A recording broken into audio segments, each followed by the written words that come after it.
اور چوتھی شرط اس سلسلے سے کی ہے کہ برتن بھی مباح ہونا چاہیے، یعنی لوٹا، جگ، ڈبو، جس چیز میں رکھ کر کے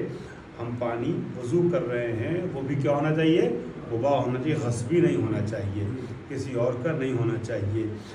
فرض کیجئے اگر کسی اور کا برتن ہمارے گھر آ گیا ہے،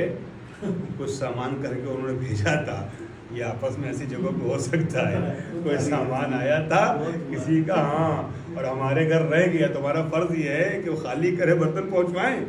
انہوں نے ہم کو جو ہے وہ سامان بھیجا جو اس کے اندر ہے، ٹھیک ہے، ایسا نہیں کہ برتن بھی بھیج دیا، ٹھیک ہے، تو اب پہنچائیں، تو اب ان کا جو بچا وہ برتن ہمارے رکھا ہوا، جی ہاں، یہ سب مبتلا بے چیزیں ہیں، متوجہ نہیں ہو پاتا انسان، یہ ہر روز آئے دن کہیں نہ کہیں مسئلے، یہ سب درگھٹنائیں ہوتی رہتی ہیں، گھٹتی رہتی ہیں کہ ہاں کسی برتن آیا رہ گیا ہمارے گھر میں، تو کیا وہ برتن استعمال کر سکتے ہیں؟ اگر ہم اس بات کا احتمال بھی دے رہے ہیں کہ وہ راضی نہیں ہے، اس نے بھیجا تھا کھچڑا ہمارے گھر کہ پسند ہے مولانا صاحب کو، چلیے دے دیں، اور وہ کھچڑے کا برتن اگر مولانا صاحب نے رکھ لیا تو کیا خود استعمال کر سکتے ہیں؟ نہیں بھائی، شان صاحب پتہ نہیں راضی ہیں کہ نہیں راضی ہیں، لہٰذا اپنے استعمال کرنے سے پہلے سوچنا پڑے گا۔ تو 6 وضو اور غسل کے لیے استعمال کرنا، ٹھیک ہے، کسی کا جگ آ گیا ہمارے یہاں شربت کر کے،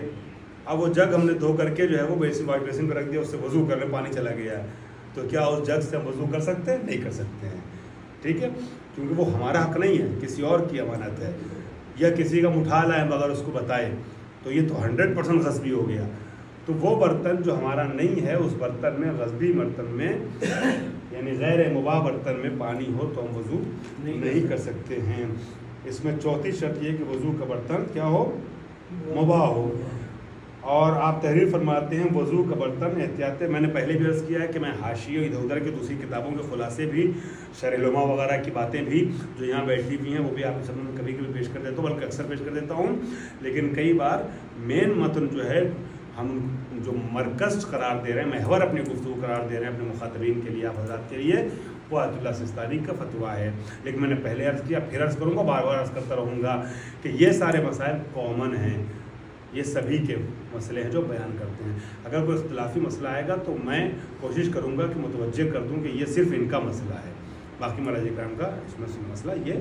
نہیں ہے، ٹھیک ہے۔